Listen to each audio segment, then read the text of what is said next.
قیامت سے متعلق حضور اکرم صلی اللہ علیہ وسلم کی وہ پیشن گوئیاں جو عنقریب پوری ہونے والی ہیں۔ ناظرین، آج کی ویڈیو میں ہم آپ کو قرب قیامت کی ان نشانیوں اور پیشن گوئیوں کے بارے میں بتائیں گے جو ہمارے پیارے نبی حضرت محمد مصطفیٰ صلی اللہ علیہ وسلم نے آج سے 1400 سال پہلے ارشاد فرمائیں، اور آج وہ ہماری نظروں کے سامنے پوری ہو رہی ہیں۔ یہ بات ہر ایمان والے مسلمان کے لیے حیران کن اور ایمان کو تقویت دینے والی ہے کہ حضور نبی کریم صلی اللہ علیہ وسلم نے دنیا کے خاتمے سے پہلے کے حالات کو اس تفصیل سے بیان فرمایا کہ آج کا دور ان پیشن گوئیوں کی زندہ تصویر پیش کر رہا ہے۔ حضرت معاذ بن جبل رضی اللہ تعالیٰ عنہ کہتے ہیں کہ رسول اللہ صلی اللہ علیہ وسلم نے ارشاد فرمایا، بیت المقدس کا پوری طرح آباد ہو جانا مدینہ منورہ کی خرابی کا باعث ہوگا، اور مدینہ منورہ کی خرابی فتنے اور سب سے بڑی جنگ کے وقوع پذیر ہونے کا سبب ہوگا، اور اس سب سے بڑی جنگ کا وقوع پذیر ہونا قسطنطنیہ کی فتح کا باعث ہوگا، اور قسطنطنیہ کا فتح ہونا دجال کے ظاہر ہونے کا سبب اور اس کی علامت ہوگا۔ ناظرین، ابو داؤد شریف کی اس حدیث مبارکہ میں بیت المقدس کی مکمل آبادکاری کو مدینہ منورہ کی تخریب کا سبب اس اعتبار سے قرار دیا گیا ہے کہ بیت المقدس اور اس کے علاقوں میں غیر مسلموں کا غلبہ ہو جائے گا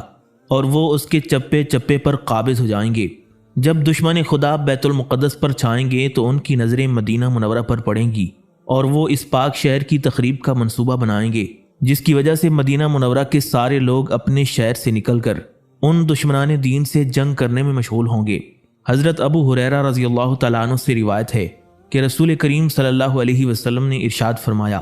قیامت اس وقت تک قائم نہیں ہوگی جب تک کہ دو بڑے گروہ آپس میں نہیں لڑیں گے۔ ان دو گروہوں کے درمیان زبردست قتل و قتال ہوگا اور دونوں کا ایک ہی دعویٰ ہوگا۔ قیامت اس وقت تک قائم نہیں ہوگی جب تک بڑے زبردست مکار، فریبی اور فسادی لوگ پیدا نہ ہو جائیں جو خدا اور رسول پر جھوٹ بولیں گے۔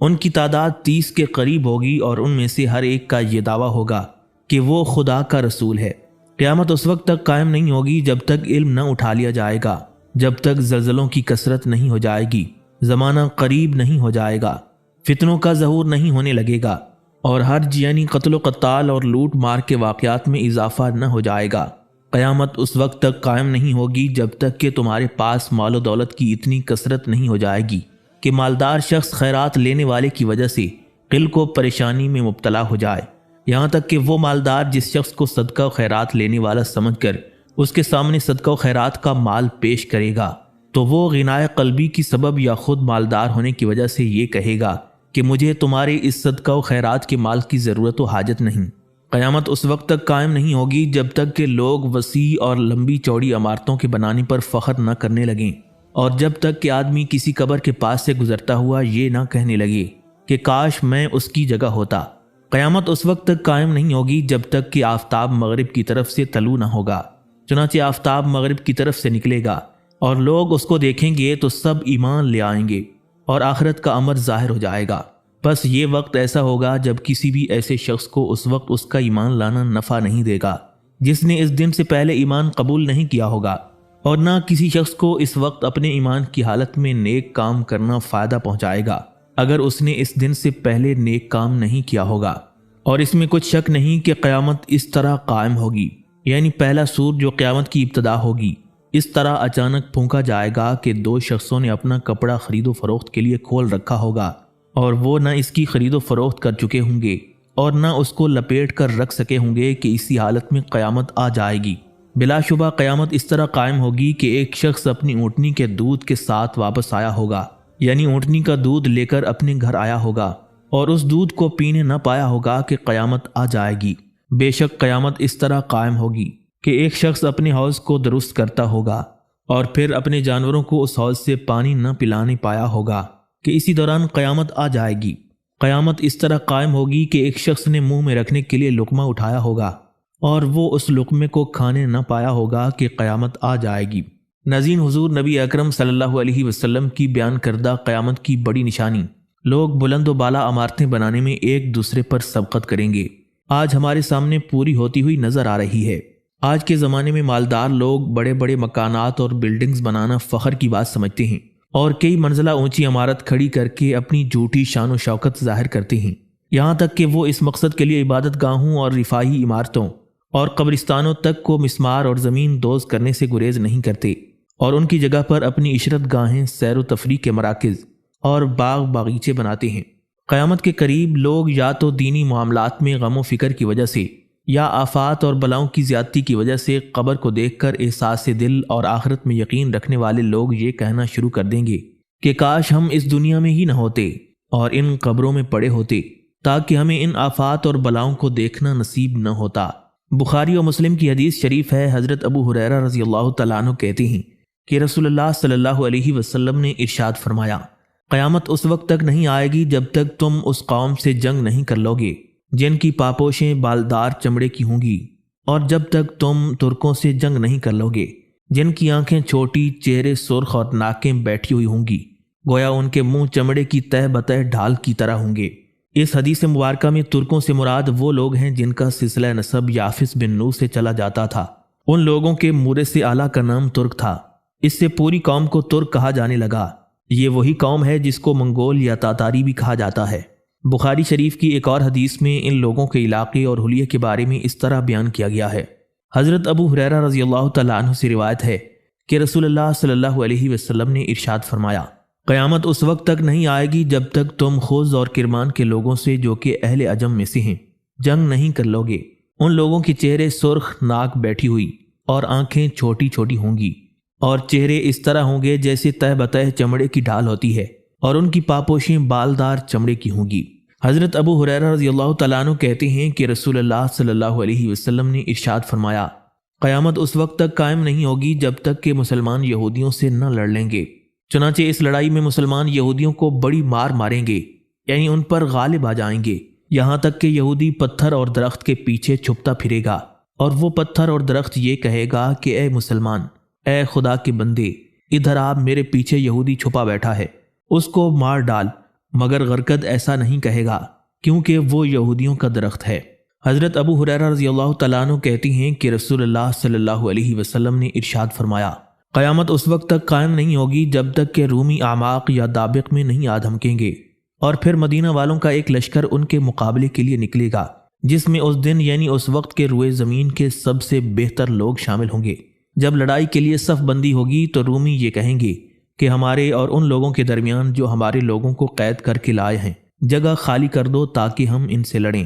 یعنی جن مسلمانوں نے اس سے پہلے ہمارے خلاف جہاد کیا اور ہمارے کچھ لوگوں کو قیدی بنا کر لے آئے ہیں، ان مسلمانوں کو ہمارے مقابلے پر لاؤ، کیونکہ ہم تم سب مسلمانوں سے لڑنا نہیں چاہتے بلکہ بدلہ اتارنے کے لیے صرف ان ہی مسلمانوں سے لڑنا چاہتے ہیں۔ گویا رومی یہ بات اس لیے کہیں گے تاکہ مسلمان ان کی باتوں میں آ کر اپنی اجتماعیت کھو دیں اور باہمی تفریق کا شکار ہو جائیں، لیکن مسلمان ان کو جواب دیں گے، بخدا ایسا ہرگز نہیں ہو سکتا، ہم تمہارے اور اپنے ان مسلمان بھائیوں کے درمیان جگہ خالی نہیں کر سکتے۔ یہ کیسے ہو سکتا ہے کہ ہم ان مسلمان بھائیوں کو تمہارے مقابل لڑنے کے لیے آگے کر دیں اور خود ایک طرف ہو جائیں؟ اگر لڑیں گے تو ہم سب لڑیں گے اور ایک ساتھ لڑیں گے۔ چنانچہ سارے مسلمان رومیوں سے لڑنا شروع کر دیں گے، اور جب گھمسان کا رن پڑے گا تو ان مسلمانوں میں سے 1/3 مسلمان پیٹھ دکھا کر بھاگ کھڑے ہوں گے جن کو اللہ تعالیٰ کبھی معاف نہیں فرمائے گا، اور 1/3 مسلمان جام شہادت نوش کریں گے جو یقیناً اللہ تعالیٰ کے نزدیک بہترین شہید قرار پائیں گے، اور باقی 1/3 مسلمان فتح یاب ہوں گے، یعنی اللہ تعالیٰ ان کو اپنی مدد و نصرت کے ذریعے رومیوں کے مقابلے پر کامیابی عطا فرمائے گا اور ان کے ہاتھوں رومیوں کے شہروں کو فتح کروائے گا۔ ان مسلمانوں کو اللہ تعالیٰ کبھی فتنے میں نہیں ڈالے گا۔ پھر مسلمان قسطنطنیہ کو فتح کر لیں گے، یعنی اس شہر کو کافروں کے قبضے سے لے لیں گے۔ اس کے بعد اس وقت جب کہ وہ مسلمان مال غنیمت تقسیم کرنے میں مصروف ہوں گے، اپنی تلواروں کو زیتون کے درختوں پر لٹکائے ہوئے ہوں گے، اچانک شیطان ان کے درمیان یہ بات پھونک دے گا کہ مسلمانوں تم یہاں مصروف ہو، جبکہ تمہاری عدم موجودگی میں مسیح دجال تمہارے گھروں میں پہنچ چکا ہے۔ اسلامی لشکر کے لوگ یہ سنتے ہی قسطنطنیہ سے نکل کھڑے ہوں گے، لیکن شیطان کی خبر سراسر جھوٹی ثابت ہوگی۔ البتہ جب مسلمان شام پہنچیں گے تو پھر دجال ظاہر ہوگا، مسلمان اس سے لڑنے کی تیاری کریں گے اور صف بندی میں مشغول ہوں گے کہ نماز کا وقت آ جائے گا اور مؤذن تکبیر کہنے کے لیے کھڑا ہو چکا ہوگا۔ اتنے میں حضرت عیسیٰ ابن مریم علیہ السلام آسمان سے دمشق کی جامع مسجد کے مینارے پر اتریں گے، پھر قدس آئیں گے اور مسلمانوں کی امامت کریں گے۔ پھر خدا کا وہ دشمن دجال جو اس وقت مسلمانوں کو گھیرے ہوئے ہوگا، جب حضرت عیسیٰ علیہ السلام کو دیکھے گا تو اس طرح گھلنا شروع ہو جائے گا جس طرح نمک پانی میں گھلنے لگتا ہے، اگر حضرت عیسیٰ علیہ السلام اس کو اس حالت میں چھوڑ دیں اور قتل نہ کریں تو وہ سارا گھل جائے اور حضرت عیسیٰ علیہ السلام کے قتل کیے بغیر خود مر جائے۔ لیکن اللہ تعالیٰ کی مشیت و مرضی چونکہ یہ ہوگی کہ اس کی موت حضرت عیسیٰ علیہ السلام کے ہاتھوں واقع ہو، اس لیے اس کو حضرت عیسیٰ علیہ السلام کے ہاتھ سے قتل کروائے گا۔ پھر حضرت عیسیٰ علیہ السلام مسلمانوں کو یا کافروں کو اور یا سب کو دجال کا خون اپنے نیزے کے ذریعے دکھائیں گے، یعنی حضرت عیسیٰ علیہ السلام جس نیزے سے دجال کو قتل کریں گے اور جو اس کے خون سے آلودہ ہوگا اس کو لوگوں کو دکھائیں گے کہ دیکھو میں نے اس دشمن خدا کا کام تمام کر دیا ہے۔ ناظرین، حضرت عبداللہ ابن مسعود رضی اللہ تعالیٰ عنہ سے روایت ہے کہ یقیناً قیامت اس وقت تک قائم نہیں ہوگی جب تک میراث کا تقسیم ہونا موقوف نہیں ہو جائے گا، یعنی یا تو کفار کے مقابلے میں مسلمانوں کی کثرت سے مارے جانے کی وجہ سے میراث کی تقسیم بند ہو جائے گی، کیونکہ اس وقت جو تھوڑے بہت مسلمان بچیں گے ان کو اتنا ہوش کہاں ہوگا کہ وہ اپنے مرنے والے موروثوں کے ترکے کی تقسیم کی طرف دھیان دیں، یا شرعی احکام پر عمل آوری میں کوتاہی کی سبب لوگ میراث تقسیم کرنا بند کر دیں گے، اور یا یہ کہ مرنے والے لوگ اپنے ذمے اتنے قرض اور مطالبات چھوڑ جائیں گے کہ ان کی ادائیگی کرنے کے بعد ترکہ میں سے بچے گا ہی نہیں کہ اس کی تقسیم کی نوبت آئے، اور جب تک کہ مال غنیمت سے خوش ہونا نہیں چھوڑیں گے۔ یعنی قیامت قائم ہونے سے پہلے ایک بات تو یہ ہوگی کہ میراث کی تقسیم نہیں ہو پائے گی، اور دوسری بات یہ ہوگی کہ مسلمان غنیمت کے مال سے خوش نہیں ہوا کریں گے، اور یہ خوش ہونا یا تو اس اعتبار سے ہوگا کہ مال غنیمت ملنا ہی بند ہو جائے گا، اور جب مال ملے گا نہیں تو کوئی خوش کہاں سے ہوگا،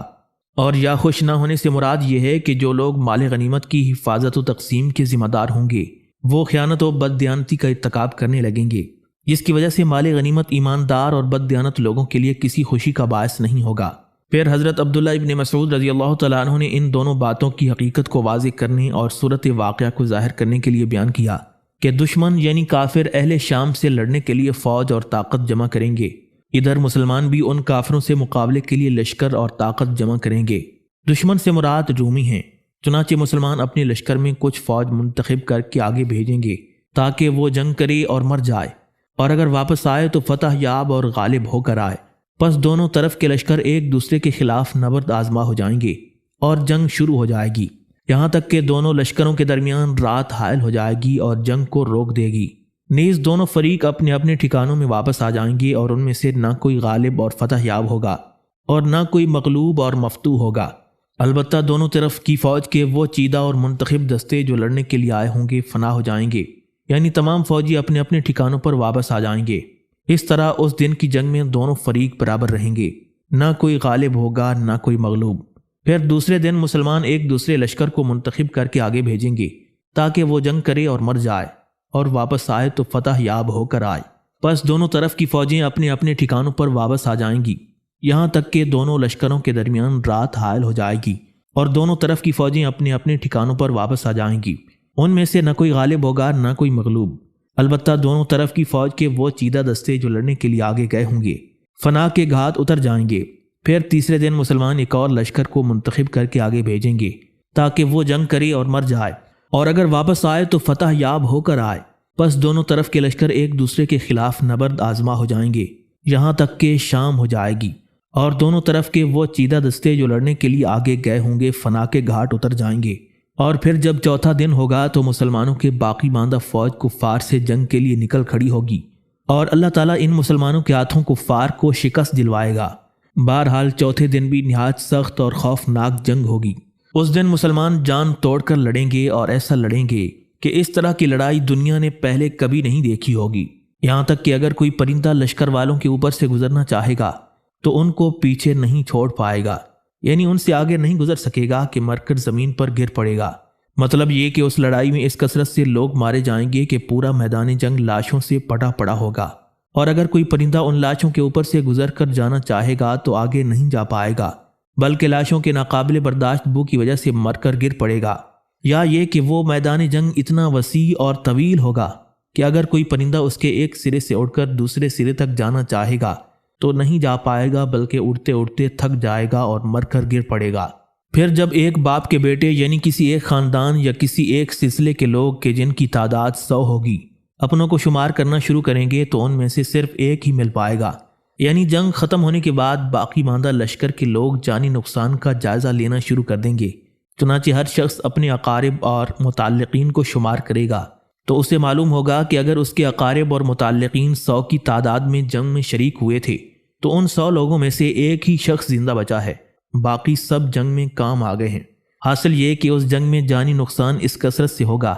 کہ زندہ بچ رہنے والوں کا تناسب 100 میں سے ایک ہوگا۔ بس ایسی صورت میں جب کہ مرنے والوں کی تعداد اس قدر بڑی ہوگی، کون سا مال غنیمت خوشی کا باعث ہوگا اور کون سی میراث تقسیم ہوگی؟ بہرحال مسلمان اسی حالت میں ہوں گے کہ اچانک ان کو ایک سخت لڑائی کی خبر معلوم ہوگی جو پہلی لڑائی سے بھی زیادہ بڑی اور بھیانک ہوگی۔ پھر مسلمان یہ آواز سنیں گے کہ جیسے کوئی اعلان کرنے والا اعلان کر رہا ہے کہ ان کی عدم موجودگی میں ان کے اہل و عیال کے درمیان دجال پہنچ گیا ہے۔ یہ خبر سنتے ہی وہ مسلمان اپنے ہاتھ کی چیزوں یعنی مال غنیمت کی اشیاء کو جو کہ انہیں ملی ہوں گی پھینک پھاگ کر دجال کی طرف متوجہ ہو جائیں گے، اور پہلے وہ اپنے 10 سواروں کو آگے بھیجیں گے تاکہ دشمن کے بارے میں واقفیت بہم پہنچائیں۔ رسول اکرم صلی اللہ علیہ وسلم نے ارشاد فرمایا تھا کہ مسلمان جن سواروں کو آگے بھیجیں گے یقیناً میں ان کے اور ان کے باپ کے نام بھی جانتا ہوں، اور یہ بھی جانتا ہوں کہ ان کے گھوڑے کس رنگ کے ہوں گے، نیز وہ بہترین سوار ہوں گے، یا یہ فرمایا کہ وہ اس زمانے کے روئے زمین کے بہتر سواروں میں سے ہوں گے۔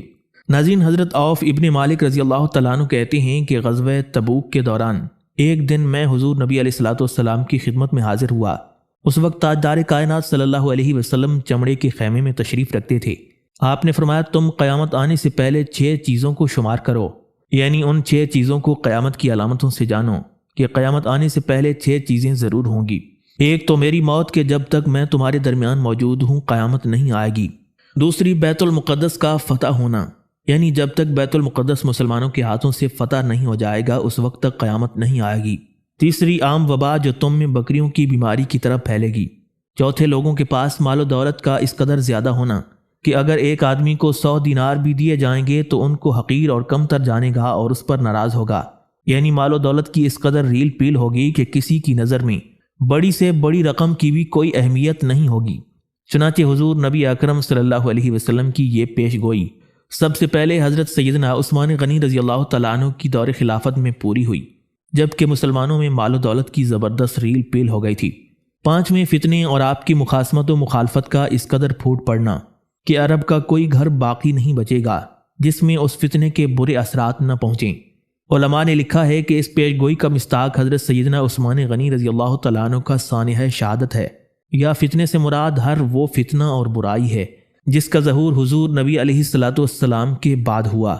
اور چھٹے صلح جو تمہارے اور رومیوں کے درمیان ہوگی۔ پھر رومی عہد شکنی کریں گے اور تمہارے مقابلے کے لیے اسی نشانوں کے تحت آئیں گے جن میں سے ہر نشان کے ماتحت 12,000 آدمی ہوں گے۔ حضرت علی رضی اللہ تعالیٰ عنہ فرماتے ہیں کہ رسول اللہ صلی اللہ علیہ وسلم نے فرمایا ان قریب لوگوں پر ایسا زمانہ آئے گا کہ اسلام کا صرف نام باقی رہے گا اور قرآن کی صرف رسم باقی رہ جائے گی۔ ان کی مسجدیں نقش و نگار، ٹائل، برقی پنکھوں وغیرہ سے آباد ہوں گی اور ہدایت کے اعتبار سے ویران ہوں گی۔ ان کے علماء آسمان کے نیچے رہنے والوں میں سب سے زیادہ برے ہوں گے۔